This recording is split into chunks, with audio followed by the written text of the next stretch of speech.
Imagine a seguinte situação. Ao comprar um produto, o consumidor é informado que terá um prazo para usar aquele bem. E mais, se não fizer isso, perderá a mercadoria.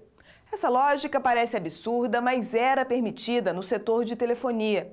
Veja na reportagem de Viviane Rosa por que a prática foi proibida pela Justiça. As tarifas do pré-pago costumam ser bem mais altas. Mesmo assim, a maioria dos brasileiros corre do celular pós-pago. Em todo o país, são 267 milhões de linhas registradas. 80% funcionam no sistema de pagamento antecipado. É mais controlado o pré-pago para mim. É um modo planejado, na verdade, para não sair do orçamento do mensal. Tiago está sempre economizando.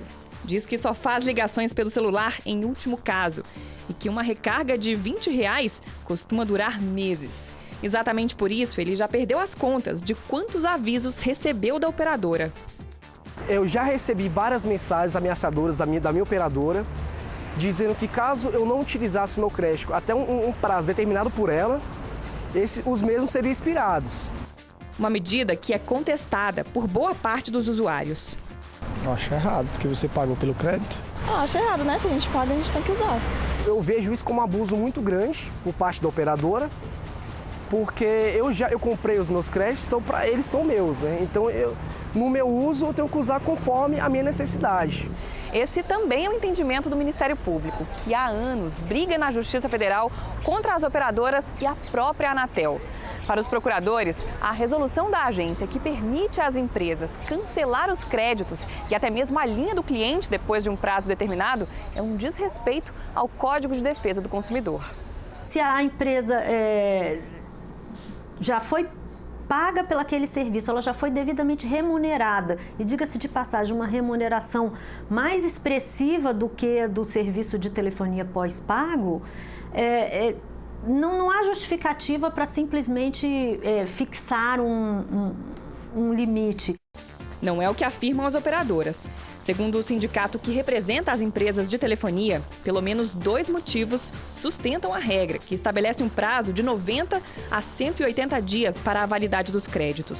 Um deles é que muita gente abandona a linha e, pelas regras atuais, as operadoras podem resgatar os números inativos e colocá-los novamente no mercado, o que deixaria de acontecer no caso da mudança de regras.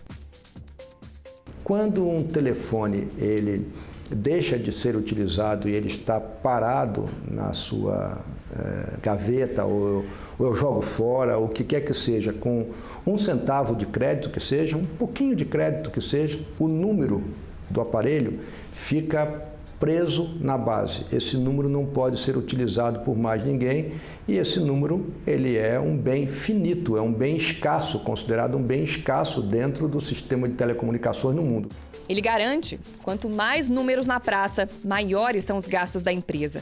É que, por lei, as operadoras devem pagar ao governo uma taxa anual de R$ 13,42 por número ativo.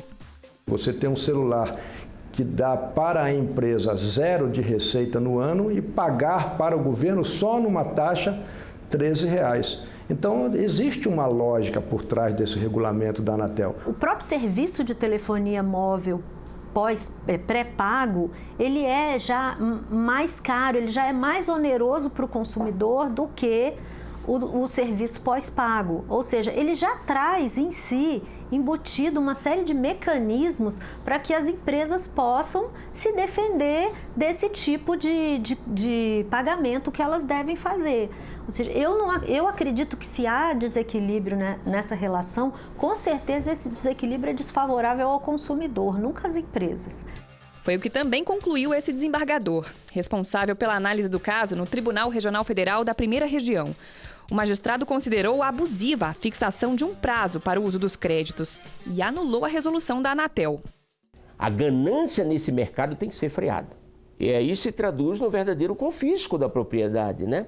Porque foi algo que você pagou, que você incorporou ao seu patrimônio. Você comprou o crédito e incorporou ao seu patrimônio. E, de repente, esse patrimônio é desfalcado, né, de forma súbita, de forma, portanto, inexplicável, num verdadeiro confisco daquilo que lhe pertence. O desembargador também determinou que os créditos vencidos depois do dia 14 de agosto sejam ressarcidos ao cliente. Se descumprir a regra, a operadora terá de pagar uma multa de R$50 mil por dia. Eu acho uma decisão super válida para a sociedade, porque agora o cidadão vai ter o seu direito exercido não só na teoria, mas também na prática, porque ele vai poder usar os seus créditos conforme a sua necessidade.